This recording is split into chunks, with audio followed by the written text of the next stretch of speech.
In front of 6 executives, Alyssa Keene told Malcolm Rhodes he wouldn't dare quit. A single father always needs money more than he needs dignity. That was what she said.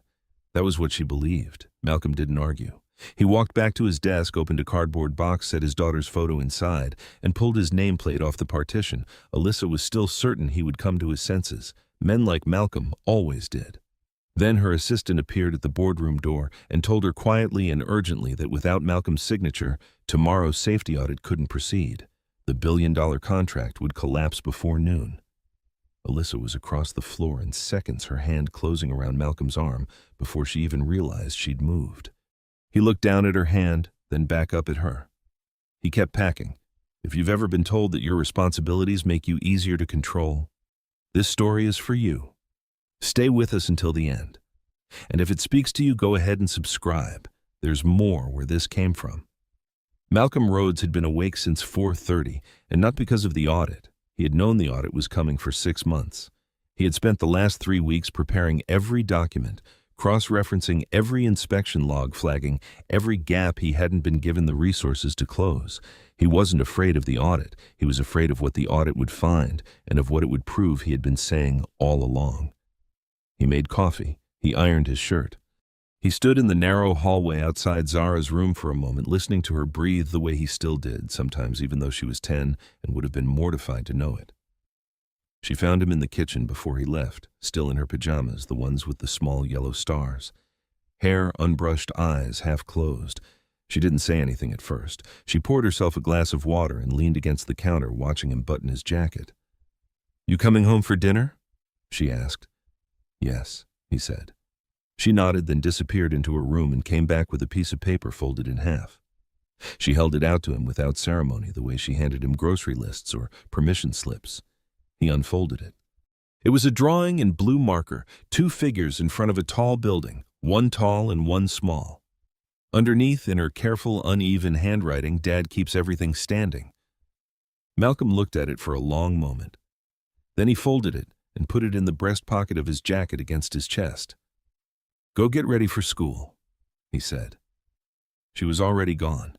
Keene Urban Systems occupied the top 4 floors of a glass tower in downtown Seattle. Malcolm's office was not among them.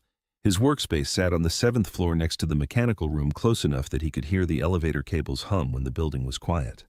His desk was organized the way a man's desk looks when he has learned to work in the margins of other people's priorities. Stacks of inspection reports flagged maintenance requests. A whiteboard covered in initials and dates, and the word "pending" circled in red marker so many times the ink had bled through to the wall behind it. He had been at Keene Urban Systems for 6 years. He came in as a compliance specialist and was promoted to safety compliance manager after 18 months, mostly because he was the only person willing to stay until 10 on a Friday to complete a fire suppression certification before a city deadline. The promotion came with a modest raise and a large increase in the number of problems he was expected to solve with the same number of people. After his wife Diane died of a cardiac arrhythmia 3 years ago, he had done the math on his life carefully. The rent on their apartment had gone up twice since then. Zara needed orthodontic treatment, not optional, the dentist had explained, but developmental, which meant it would not wait. His car, a 2014 Civic with 140,000 miles on it, had begun making a sound he recognized as expensive. His savings could cover 4 months of bills, maybe 5 if he was careful. He had not told anyone at work about any of it. It was not their business. He showed up, did his job, and went home. The technicians on his team knew him as the manager who took night calls himself, rather than forwarding them, who signed off on overtime when the work demanded it, who did not ask people to put their names on reports he hadn't reviewed. That was enough. What he had not been able to do in 6 years was make Gavin Sloan listen. Gavin Sloan was the regional operations director, which meant he sat between Malcolm and every decision that required money. He was 51, well-dressed, and possessed of a particular talent for making budget cuts sound like operational wisdom. For 2 years, Malcolm had sent him requests additional technicians for the mechanical team, a replacement contract for an HVAC subcontractor who had twice failed inspection, emergency maintenance funding for 2 high-pressure systems in the East Side properties that were nearing the end of their service life. Gavin had denied all of them. Never dramatically, he never raised his voice. He simply replied to emails with phrases like "noted for next quarter" and "flagging for budget review" until the quarter ended and the review never appeared on his calendar. Malcolm had documented all of it. That was his nature. He kept a bound notebook in his desk drawer where he recorded dates, reference numbers, and the names of witnesses. He kept copies of every email in a folder on his personal drive. He did not do this out of suspicion. He did it because he had learned early in his career that the people who remember things in writing are the people who survive the meetings where everyone else is rewriting history. The meeting was called for 9. Malcolm arrived to find 6 people already seated at the long conference table on the 32nd floor. Gavin, 2 members of the executive team, the company's general counsel, the head of finance, and a board observer named Patricia, who had been present at the last 2 investor presentations. Alyssa Keene entered at 9:02. She was not a tall woman, but she carried herself with the particular posture of someone who had long ago stopped waiting for rooms to acknowledge her. She wore a dark blazer, no jewelry except a narrow watch, and she moved to the head of the table without looking at Malcolm. He had seen her in person 3 times in 6 years. Each time she had known his name and nothing else about him. "We have a problem," she said without preamble, "and I need to understand how it happened." What followed was 17 minutes of Gavin explaining smoothly with the aid of a slide deck. Malcolm had not been shown in advance how the compliance failures now threatening the Harrow contract were the result of inadequate oversight at the department level. The fire suppression logs had been signed late. The elevator maintenance records were incomplete. 2 pressure systems had exceeded their replacement windows. Technicians had logged hours beyond safe limits, and the risk report submitted to the executive team had not accurately reflected the severity of the situation. Gavin did not use Malcolm's name. He didn't need to. There was only one person in the room who managed compliance, and everyone at the table knew it. Malcolm waited until Gavin finished. Then he opened the folder he had carried in and placed it on the table. "These are the requests I submitted to the operations office over the last 6 months," he said. "Dates, reference numbers, and responses. I asked for 4 additional technicians in March. I flagged the pressure systems in January and again in April. I formally requested a contractor reassessment in February after our primary vendor failed 2 consecutive inspections. I documented the overtime hours and submitted a staffing report in May, noting that our team could not safely maintain current workload levels." He paused. Every one of those requests was denied or deferred, and the reports that went to the executive team were not the reports I submitted. I can show you the version I sent and the version that was forwarded, if that would be helpful. The room was quiet. Gavin's expression did not change. "Malcolm is describing a normal prioritization process," he said. "Resources are always constrained. What we're discussing is why the department didn't find solutions within those constraints. The solution I found," Malcolm said, "was to document the risk and escalate it. I did that repeatedly. The escalation stopped at the operations level." Alyssa spoke for the first time since the introduction. "Why didn't you come to me directly?" Malcolm looked at her. "Because that's not how the structure works. A mid-level manager who bypasses his direct superior to email the CEO gets labeled difficult, disloyal, or incapable of working within a team. I've watched it happen to other people. I wasn't willing to risk my job on the assumption that this time it would go differently." The answer landed in the room like something heavy dropped from a height. Alyssa's jaw tightened almost imperceptibly. Malcolm recognized the expression. He had seen it on the faces of people who had just heard something true that they did not want to be true. What happened next took less than 4 minutes. Alyssa did not raise her voice. She didn't need to. She reminded Malcolm in the measured, unhurried tone of someone who had made peace with being feared that Keene Urban Systems had provided him with a competitive salary, full medical coverage, and continuous employment for 6 years, that the company had supported him through a difficult personal period. That loyalty in her experience moved in both directions.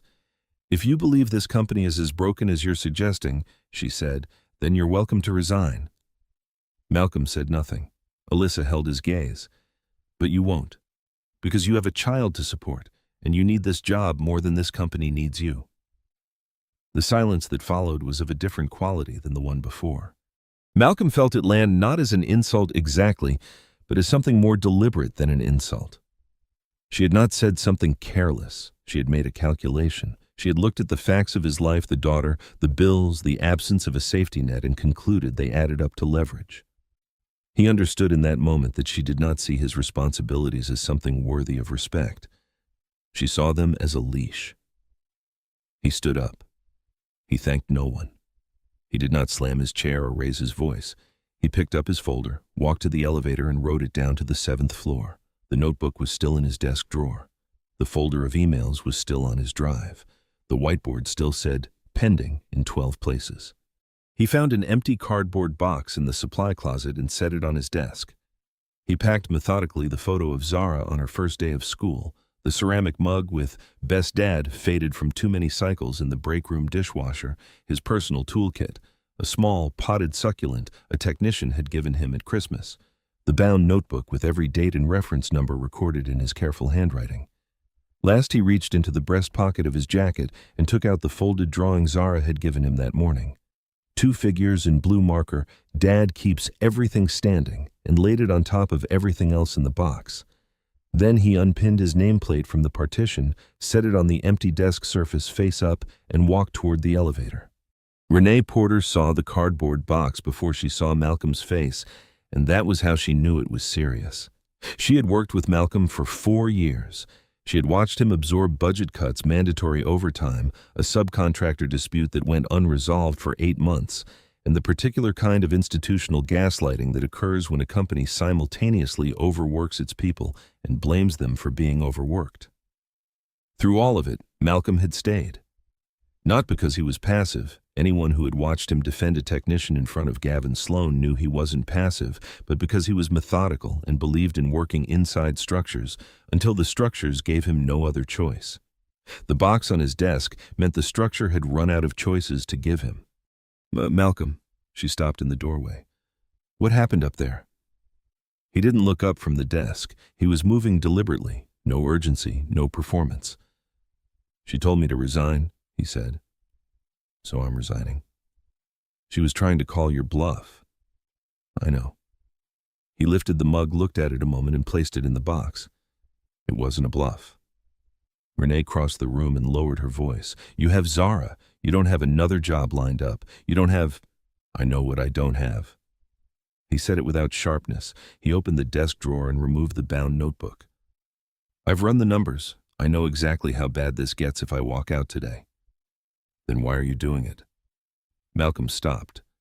He straightened and looked at Renee directly for the first time since she'd entered the room. "Because she looked at my daughter and decided that was a reason I'd accept anything." He paused. "I can't let that be true. Not in front of her, not in front of these people, and not in front of myself." Renee had no answer for that. She stood beside him and watched him reach into the box and carefully take out the folded drawing from where it sat on top. 2 figures in blue marker. "Dad keeps everything standing." He looked at it once, then placed it back so it rested flat against the side of the box without creasing. Then he unpinned his nameplate from the partition, held it a moment, just a rectangle of brushed aluminum with his name on it. Nothing that belonged to him, set it on the empty desk face up, and walked toward the elevator with the box under his arm. The call reached Alyssa's assistant at 9:47. It came from the firm's legal department, specifically from the paralegal reviewing the certification requirements for the Harrow contract. The message was brief. The independent audit scheduled for 7 the following morning required a company representative with both the external professional certification and the internal authorization to sign off on behalf of Keen Urban Systems. There was one person who held both. His name was Malcolm Rhodes. His employee badge had just been deactivated. Alyssa's assistant read the message twice. Then she walked into the boardroom and said very quietly, "We have a problem." Alyssa crossed the building in under 2 minutes. She found Malcolm at the elevator bank on the 7th floor, cardboard box balanced against his hip, waiting for the doors to open. Several technicians had stopped working. No one spoke. The mechanical room hummed behind the wall. "Malcolm." She said his name with the authority of someone who expected it to be enough. He pressed the button again. "Stop." She moved to stand beside him and lowered her voice. "We can work this out. Come back to the conference room." "You told me to resign," he said. I'm taking you at your word. I was making a point. So was I. The elevator arrived. Malcolm stepped forward. Alyssa put her hand on the edge of the door. I will increase your salary effective immediately. Whatever number you need, we'll find it. He turned to look at her, then, not with anger, but with the particular tiredness of a man who has explained the same thing too many times in too many ways. This isn't about the money, he said. If I sign those audit documents knowing what I know about the state of this company's systems, my signature doesn't mean compliance. It means cover. And I won't do that. Not for a raise, not for anything. He looked at her hand on the door. She let go. The elevator closed. Alyssa stood in the middle of the 7th floor with a dozen technicians watching her, and for the first time in longer than she could remember, she didn't know what to do next. She read the files in her office with the door closed and her phone on silent. Malcolm had left the original folder on the conference table, and she spread the contents across her desk. Email chains, maintenance requests, staffing reports, a formal risk escalation dated 17 weeks ago with Gavin Sloan's response attached. The response was 4 words, "We'll revisit in Q4. She read for 2 hours. What she found was not a rogue employee hiding failures. What she found was a man who had been raising his hand in a room where the rules rewarded people for pretending not to see him. The fire suppression sign-offs had been delayed because the team was running 3 technicians short on a rotating schedule that required 5. Malcolm had requested the additional hires in March, and Gavin had denied it, citing a hiring freeze he had implemented unilaterally to protect his operating margin. The elevator maintenance records were incomplete because the primary contractor had been replaced mid-year with a cheaper alternative, a decision made at the operations level over Malcolm's written objection. The 2 pressure systems had exceeded their replacement windows because the emergency maintenance budget had been cut 30% in January. Malcolm had flagged this in writing on 3 separate occasions. None of those flags appeared in the risk summaries forwarded to the executive team. Alyssa called the finance director. "I need Gavin Sloan's bonus structure for the last 2 years, she said. "All of it, tonight." The numbers came back within the hour. Gavin had received substantial performance bonuses in both years tied, as she had designed the incentive structure to operating cost reduction and margin maintenance. He had delivered both. His division had posted the best cost efficiency numbers in the company for 6 consecutive quarters. Alyssa sat with that for a long time. She had designed the incentive structure herself. She had approved it, championed it to the board, and cited it in 2 investor presentations as evidence of operational discipline. She had built a system that rewarded managers for reducing costs and penalized them implicitly through the bonus calculus for spending money on things that hadn't visibly failed yet.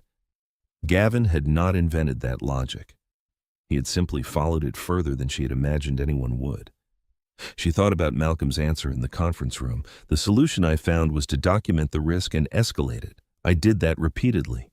The escalation stopped at the operations level. He had been right. The system had stopped him, and she had built the system. She suspended Gavin Sloan at 11:15 that night pending investigation. She notified the audit firm that the scheduled inspection would need to be postponed. Then she called Malcolm. He answered on the 3rd ring. She told him she had read the files. She told him she had suspended Gavin. She told him she was sorry not for the company, but personally specifically for what she had said in that conference room. There was a silence. "I appreciate that," Malcolm said. "But a suspension and an apology don't make the technicians on your mechanical team less exhausted. They don't fix the pressure systems, and they don't change the fact that this company used my daughter to try to keep me quiet." "I know." "Then you understand why I'm not coming back because you called." She did understand. That was what made it worse. "What would it take?" she asked. "I don't know yet," he said. "I need to think, and you need to do more than think." He ended the call. Malcolm found work the way a man finds work when he has no time to be strategic about it, by saying yes to whatever was available and worrying about the rest later. A refrigeration contractor he'd certified 2 years ago needed help with a grocery store system that had been throwing fault codes for a week. Malcolm spent a Tuesday diagnosing a failed compressor and stayed 4 hours longer than the job required to make sure the replacement held. He took overnight maintenance coverage for a school district during a boiler retrofit. He worked days that started at 6 and ended after 10, drove home in a car that now shuddered at highway speeds and made enough to cover most of the rent. What he couldn't cover, he quietly moved. The orthodontic appointment was postponed. The car repair was deferred in favor of the rent check. He sold the spare set of tools he kept in the hall closet, a DeWalt kit he'd bought when Zara was born, back when he thought he'd have time on weekends to do projects. Gavin Sloan, in the meantime, had not been quiet. The version of events that circulated through professional networks described Malcolm as a compliance manager who had walked off the job 48 hours before a major safety audit, leaving the company exposed.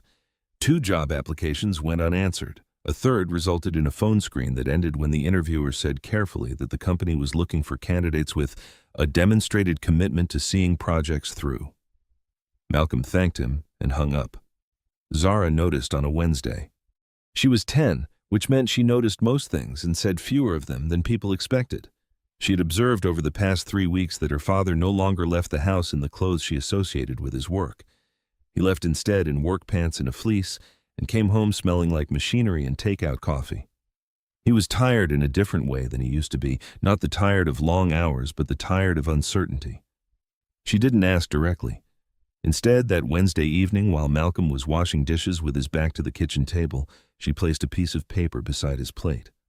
He dried his hands and picked it up. It was a list written in her careful, uneven print. Things I don't need right now. Dentist appointment this month, new sneakers, end-of-year trip. New books I can use the library. At the bottom, underlined twice, saving for Dad. Malcolm stood at the counter and looked at the list for a long time. He was aware of the exact quality of the silence, the refrigerator hum, the distant traffic, the particular stillness of a child pretending not to watch. He pulled out the chair across from her and sat down. "I see what you did here," he said. Zara looked at the table. "I was just thinking." "I know." He folded the list carefully and set it aside. "I want to tell you something. There are jobs that pay you, and there are jobs that use the money to make you afraid. The difference matters. I don't want you to grow up thinking those two things are the same." Zara was quiet for a moment. Then she reached across the table and put her hand over his. She didn't say anything. She held on through the rest of dinner and didn't let go until he stood to clear the plates. Alyssa faced the board on a Thursday morning. The independent investigation had been completed in 10 days. Gavin Sloan had altered risk summaries before forwarding them to the executive team. He had pressured at least 3 employees to backdate maintenance sign-offs. He had explicitly threatened a senior technician who had tried to flag staffing concerns through the company's internal reporting portal. The board wanted a clean resolution, terminate Gavin Sloan, issue a statement, authorize a revised audit timeline, and move forward. The Harrove contract could still be salvaged if the company moved decisively by end of quarter. Alyssa told them Gavin alone was not the problem. The board chair leaned forward. "Alyssa, this is not the time to—" "The incentive structure rewarded him for exactly what he did," she said. "He cut costs, he protected margins, and he received substantial bonuses for doing both. He falsified records and suppressed safety concerns, and those are termination offenses. But the system that made those choices profitable for him, I designed that system. I approved it. I presented it to investors as a strength." She placed a summary document on the table and walked them through her proposed changes: elimination of the cost reduction bonus structure, restoration of the emergency maintenance budget, authorization to hire 8 additional technical staff across 3 facilities, establishment of a protected reporting channel that bypassed the operations layer, and a prohibition on retaliatory action against employees who raised safety concerns. She had also retained an external auditor to review compliance records across all 15 company properties. The room was not pleased. The head of investor relations noted that the stock had already dropped 4%. The CFO observed that the staffing increases would affect quarterly margins significantly. 2 board members said with varying degrees of politeness that Alyssa appeared to be trying to reform the entire company rather than manage a contained crisis. "This is a contained crisis," Alyssa said, "because Malcolm Rhodes documented everything. If he hadn't, we would be having a very different conversation, possibly in front of a federal investigator rather than this table. I'm asking you to let me fix the structure before it produces another Gavin Sloan." The vote to endorse her remediation plan passed narrowly. She walked out with her position intact, her credibility diminished, and the full knowledge that both would have gone differently if the investigation had produced a tidier villain. Gavin Sloan retained a lawyer. His counter-narrative suggested that Malcolm had deliberately withheld compliance updates to create leverage for a salary renegotiation, that the safety gaps were the result of chronic underperformance in the compliance department, and that Malcolm's departure on the eve of the audit had been a calculated act of sabotage rather than a principled resignation. The company's legal department, responding to pressure from 2 board members, sent Malcolm a formal letter citing his confidentiality agreement and warning him against disclosing proprietary documents to regulatory agencies or potential employers. Malcolm read the letter at his kitchen table at 7 in the morning before Zara was awake. The car had died 2 days earlier, the engine seizing on the ramp to I-5 in a way the mechanic described as not worth fixing. His savings account had $312 in it. The rent was 11 days overdue. He sat with the legal letter in front of him and Zara's list folded beside it. Saving for Dad. And he asked himself for the first time since he had walked out of the Keene Urban Systems building whether he had made a mistake. Not a moral mistake, he knew the answer to that. He asked himself a different one, the one that was harder to sit with. Is my dignity costing my daughter her stability? He didn't answer it. He folded both pieces of paper, put them in his jacket pocket, and took the bus to a refrigeration job in Ballard. Across the city, Alyssa Keene was preparing for a board meeting she was not certain she would survive. 3 board members had formally requested that she present a revised crisis management plan, one that strongly implied she should reassign responsibility for the audit failure to the compliance department. The subtext was clear. Give them a cleaner story, or give them her resignation. She had spent 40 minutes that morning reading the letter Malcolm had received from the legal department, a copy her assistant had quietly forwarded to her. She had not authorized it. It had been sent by outside counsel acting on the instructions of 2 board members without her knowledge. She called the managing partner of the law firm at 8:15 and instructed them to withdraw the letter immediately and issue a formal retraction.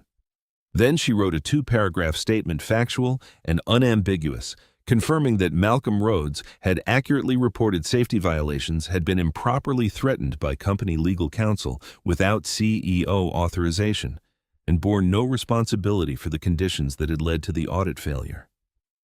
She sent it to the board before the meeting began. The meeting lasted 3 hours. When it ended, Alyssa still had her job. The margin was slim enough that she could name the 3 people who had voted against her without needing to check the record. She sat alone in the conference room afterward, looking out at the Seattle skyline, and thought about what it had cost both of them to get to a place where the truth was finally on the table. Malcolm still didn't have a car, Zara still hadn't seen the dentist, and neither of them could go back to the way things were before. Alyssa came alone, no assistant, no legal counsel, no folder of documents or prepared talking points. She drove herself to the address Malcolm had given her, a first-floor unit in a building in the Rainier Valley that was clean and modest and showed the particular signs of a home managed by someone who had learned to do a great deal with a limited amount of space. She rang the bell at 6:30 on a Tuesday evening. Malcolm answered in a gray Henley work pants, a dish towel over his shoulder. Behind him, the low sound of a television. He looked at her a moment, then stepped aside to let her in. The living room was small. A couch, a coffee table, a bookshelf that held both novels and engineering manuals in no particular order. A child's crayon drawing was tacked to the wall beside the window, an older one, a man and a small girl standing under a yellow sun. Malcolm turned off the television and gestured to the kitchen table. They sat across from each other. "Zara?" she asked. "Staying at a friend's tonight." He folded the dish towel and set it aside. "You said you had something specific to propose." "I do." She placed her hands on the table. No folder, no props. "I'm establishing an independent safety and operations integrity division. It reports directly to the audit committee, not to the COO, not to me." Malcolm said nothing. He was watching her the way she had seen him watch Gavin in the conference room, not with hostility but with the focused attention of someone cataloging every word. "The person who leads it has the authority to halt operations at any property that doesn't meet safety standards," she continued. "The authority to refuse to sign documentation they believe is inaccurate. The authority to report findings externally without CEO approval, if they determine that internal channels have been compromised, and full protection for any employee who brings a concern to that office written into the company charter, not just the employee handbook. She paused. I want you to build it. The kitchen was quiet. Somewhere outside, a car passed. You need me for the Harrow audit, Malcolm said. Yes, and the board is watching you. Yes. So I should understand that part of why I'm sitting here is because my leaving created consequences for you. Alyssa met his eyes. That's true, and I'm not going to pretend otherwise because you'd know I was lying and it would be the wrong way to start whatever this becomes. She paused. But the proposal I'm describing doesn't serve me. An independent division with the authority to override my operational decisions is not something a CEO proposes because it's convenient. I'm proposing it because it's what should have existed before any of this happened. Malcolm was quiet for a long moment. The technicians on the mechanical team, he said, if one of them determines that a work environment is unsafe, can they refuse the assignment without disciplinary action? Yes. That has to be in the company charter, not in my contract, not in a policy memo, in the charter. I know what, she said. That's what I'm offering. If it's in the charter, it requires a board vote. I have the votes. I confirmed it this afternoon. Malcolm looked at her steadily. You're certain? I'm certain. He leaned back in his chair. He wasn't performing reluctance. She could see that. He was thinking the way he had thought through everything else in this situation carefully, with full awareness of what it would cost him to be wrong. I'm not coming back to report to you, he said. I know. The division structure prevents it. You'd report to the audit committee chair. And if you disagree with the decision I make, then I raise it with the audit committee same as anyone else, she said without hesitation. Malcolm, I'm not asking you to trust me. I'm asking you to trust the structure. The whole point is that it doesn't depend on my intentions. He looked at the table for a moment, then at the drawing on the wall beside the window. I'm going to need a week to review the charter language before I sign anything, he said. Take 2. I want Renee Porter considered for a senior position in the division. Done. And I want the technicians who worked over-limit hours during the past 18 months to receive retroactive overtime compensation at the correct rate. Alyssa blinked once. I'll have to calculate the total. I already did. He slid a folded piece of paper across the table. She opened it. The number was significant. She looked at it long enough to be honest about what it meant, then folded it and put it in her jacket pocket. I'll bring it to the board this week, she said. Malcolm nodded. He didn't extend his hand. He didn't say yes, but he didn't say no, and they both understood the difference. I'll review the charter language, he said. If it reflects what you've described tonight, we can talk about next steps. In the meantime, if you need someone available for audit preparation on a consulting basis, that's a separate agreement. I'll have legal draft something by Friday, she said. She stood and picked up her keys. At the kitchen doorway, she stopped. When I came down to the 7th floor, when I put my hand on the elevator door. She paused. I want you to know I'm aware of what I was doing. I wasn't trying to reason with you. I was trying to stop you, because I was frightened. I know, he said. I'm not sure I understood until that moment how long I'd been counting on people being too afraid to move. He didn't answer, but he didn't look away either. She let herself out. The audit was rescheduled for a Thursday in late October. Malcolm appeared at the firm's offices at 6:45, 15 minutes before the lead auditor arrived.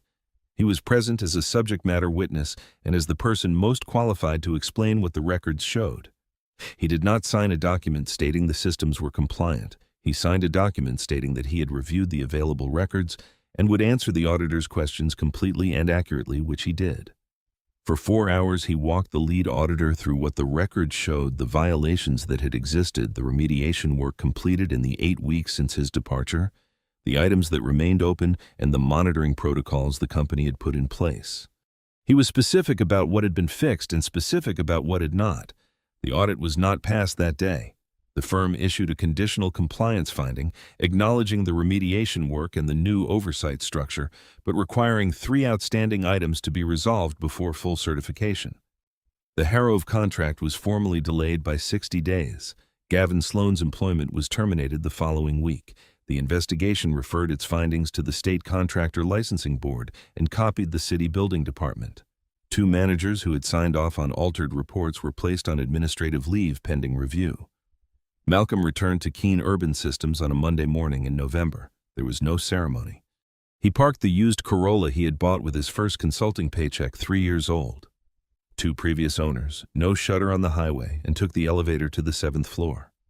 His new office was the same room he had always used. Someone had moved the whiteboard. He moved it back. Renee was waiting outside his door with a cup of coffee and a stack of inspection reports 8 inches thick. She hugged him first, then handed him the stack. "There's a pressure system on the East Side campus that needs a full assessment," she said. 3 technicians have raised concerns about the subcontractor on the Denny Way project, and someone filed an anonymous complaint about the ventilation protocol on the 14th floor. Malcolm took the stack, sat down, and started reading. He reached into the cardboard box and took out Zara's blue marker drawing, "Dad keeps everything standing," and placed it on the desk in front of him. Then he lifted the empty box and set it on the shelf above the window flaps folded down. He left it there without unpacking anything further, not as a trophy, but as a reminder that the choice to leave had to remain real for the choice to stay to mean anything. 3 months later, Zara asked him in the car if he had any regrets. They were driving home from the orthodontist, the first appointment rescheduled, twice now finally completed. Zara was in the passenger seat with her jaw a little sore and a sticker from the waiting room on the back of her hand. Outside, Seattle was doing what Seattle does in February, which is rain without drama or apology. "About which part?" Malcolm asked. "About leaving." She looked out the window. "We had a hard few months." He was quiet a moment, watching the road. "No," he said. "Really. Really." Zara was quiet then. "You were scared, though." "Yes. I could tell, every day." "I know." He glanced at her. "Was that hard to watch?" She thought about it. Then she stopped searching for the right word. "It helped knowing you were scared and still doing it. It helped more than if you'd seemed sure." Malcolm drove the rest of the way home without speaking, because there was nothing he could add to that. In early March, Alyssa stopped by his office on her way out of the building. She stood in the doorway and looked at the box on the shelf above the window. "The box," she said. "It stays," he said without looking up from the report he was reading. She was quiet a moment. "When you started packing, the first thing I felt was panic about the contract. That was the honest truth. That was what moved my feet." Malcolm set down the report. "But then I watched you take your nameplate off the wall," she continued, "and I thought," she stopped, tried again. "I built this company by promising myself I would never work for someone who made me feel like my circumstances were a leash. And somewhere between then and that morning, I'd become exactly that person." Malcolm looked at her steadily. "What changed?" "You didn't explain yourself," she said. "You didn't argue. You just left. And it was the first time in a long time that someone showed me that what I was counting on wasn't loyalty. It was fear." She paused. "I didn't know the difference anymore. I think I'd stopped looking for it." Malcolm didn't offer her absolution. She wasn't asking for it, and they both knew it. What she was doing was something harder, saying the true thing out loud, so it stayed true so she couldn't quietly revise it later. "The Harrow documentation is due to the audit committee on Friday," he said. "I know." She straightened up. "I'll be ready." She left. He picked up the report. The box sat on the shelf where it always sat, and outside the window the city went about its business. And on the 7th floor of a glass building in downtown Seattle, Malcolm Rhodes kept going. Malcolm never described what he did as an act of courage. He would tell you if you asked that he was terrified, that there were mornings he sat at the kitchen table and genuinely didn't know how he was going to make it work, that the hardest part wasn't the moment he walked out. It was the weeks afterward when nothing was certain and everything was at risk. But here's what his daughter saw: a man who was scared every single day and kept going anyway. Not because he was sure it would work out, but because he refused to let fear be mistaken for loyalty. That distinction matters in boardrooms, in families, in every relationship where one person holds more power than another. The moment someone uses your responsibilities against you, your rent, your kids, your need for health insurance as a reason you should accept what isn't acceptable. Something important is being asked of you. Not your compliance, your silence about the cost of it. Malcolm didn't stay silent, and it cost him for a while almost everything. But what Zara learned watching her father frightened and still moving is something no salary could have taught her. If that kind of story speaks to you, we'd love to have you stick around.